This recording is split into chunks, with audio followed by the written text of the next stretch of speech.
Votre cerveau peut conserver en mémoire des informations pendant toute votre vie. Si vous entendez « Maître Corbeau sur un arbre perché », vous retrouvez la suite, alors que vous avez sans doute appris cela il y a de nombreuses années. Pour apprendre cette fable, vous l'avez répétée dans votre tête de nombreuses fois. Et au prix de tous ces efforts, ça a fini par fonctionner. Mais votre mémoire n'est pas un muscle. La répétition n'est pas la solution la plus efficace. Le temps consacré à répéter des informations pour les apprendre a en fait très peu d'effet sur la qualité du rappel qu'on pourra faire par la suite. C'est d'autant plus vrai si ces répétitions sont réalisées sur un court laps de temps. C'est ce qu'on appelle faire un apprentissage massé. Et c'est le principe du bachotage. C'est une solution qui est efficace, mais seulement à très court terme. Parce que la trace qui est créée dans votre mémoire, elle est relativement faible, elle ne va pas résister au temps. D'ailleurs, est-ce que vous vous souvenez des autres poésies que vous avez apprises de cette façon-là? Et même de la fin de celle-ci.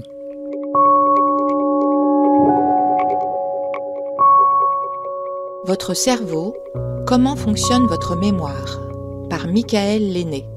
Premier épisode, non, apprendre par cœur n'est pas très efficace. Je suis Michael Lenné, je suis enseignant-chercheur à l'École pratique des hautes études Paris Sciences et Lettres, et j'étudie les neurosciences, et en particulier le fonctionnement de la mémoire, son fonctionnement normal et ses troubles, et aussi les régions cérébrales qui sous-tendent notre mémoire. Je suis membre d'une unité de recherche qui s'appelle Neuropsychologie et imagerie de la mémoire humaine, qui est basée à Caen, dans lesquelles nous réalisons des expériences qui combinent à la fois des évaluations des capacités mnésiques des gens, mais aussi des mesures de leur fonctionnement cérébral, ce qui nous permet de mieux comprendre le fonctionnement de la mémoire et de découvrir les bases cérébrales de celle-ci. Dans ce podcast, je vais vous proposer de réaliser des expériences qui sont des transpositions de ce qu'on fait dans le laboratoire, adaptées pour que vous puissiez comprendre les mécanismes qui supportent notre mémoire. Vous allez explorer à mes côtés 6 modes de fonctionnement de votre cerveau qui vont vous permettre de comprendre comment votre mémoire enregistre et récupère ce qu'elle stocke, parfois à votre insu, mais aussi souvent par des mécanismes de construction de vos souvenirs qui sont influencés à la fois par votre identité et votre rapport au monde.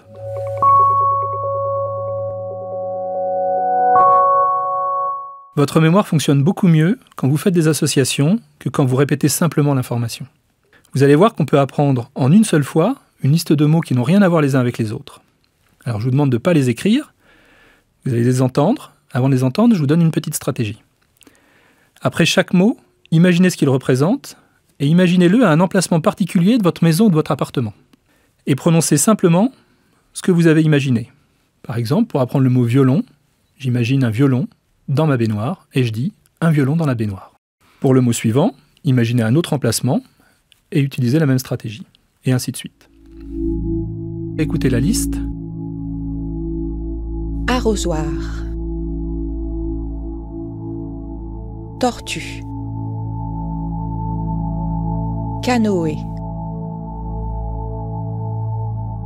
Valise. Marteau. Tulipe. Banane. Policier. Cette procédure reprend ce qu'on appelle la méthode des lieux ou encore la méthode du palais mental. C'est un moyen mnémotechnique qui est connu depuis l'Antiquité, mais les théories actuelles sur la mémoire permettent de comprendre comment ça fonctionne. La trace laissée en mémoire par une nouvelle information est plus résistante si elle est reliée à des traces plus anciennes déjà présentes en mémoire. Votre mémoire contient déjà des représentations de votre lieu de vie. Elles sont ancrées depuis longtemps. Vous avez une image très claire de votre baignoire. L'important, c'est d'utiliser des traces bien ancrées en mémoire. Alors on peut le faire avec son appartement, puis on peut aussi le faire avec un trajet qu'on fait tous les jours, en imaginant ces mêmes objets à des endroits précis du trajet. Alors ça, c'est très utile, même pour apprendre une liste de mots dans un ordre précis, et gagner à des jeux télévisés. Ce que vous avez fait, c'est associer cette nouvelle information à une information ancienne. Alors dans la procédure que je vous ai demandé de réaliser, vous avez utilisé une deuxième stratégie qui repose sur ce qu'on appelle la théorie du double codage. Alors contrairement à ce qu'on peut penser, vous n'avez pas une mémoire visuelle ou auditive. En fait, votre mémoire, elle fonctionne sur les différents canaux. Elle fonctionne très bien sur les différents canaux. Alors peut-être que vous en utilisez un parce que vous préférez celui-là, mais votre mémoire, elle, ça lui importe peu. Ce que vous avez fait, c'est que vous avez à la fois combiné le format verbal, en prononçant une phrase, et le format visuel, en imaginant la scène qui correspond à ce que vous prononcez. Vous avez fait 2 traces que vous avez associées l'une avec l'autre. Vous avez encore une fois fait une association, cette fois-ci, de 2 nouvelles traces en mémoire. Et combiner ces traces permet de les rendre plus résistantes.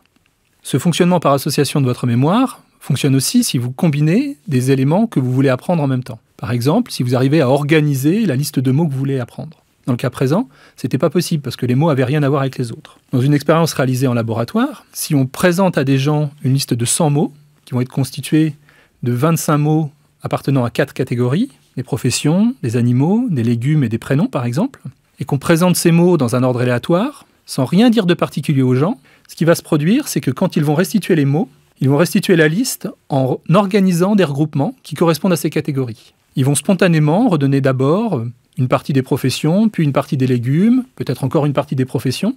Ils vont faire des regroupements comme ça. Et ces regroupements sont assez importants. Ils sont beaucoup plus importants même que ce que le hasard aurait donné. C'est donc la preuve que votre mémoire va organiser les choses.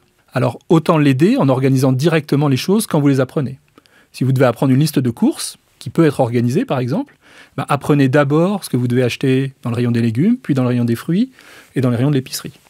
Vous allez maintenant pouvoir vérifier si la stratégie que vous avez utilisée a été efficace, en essayant de retrouver le plus possible de mots que vous avez appris tout à l'heure.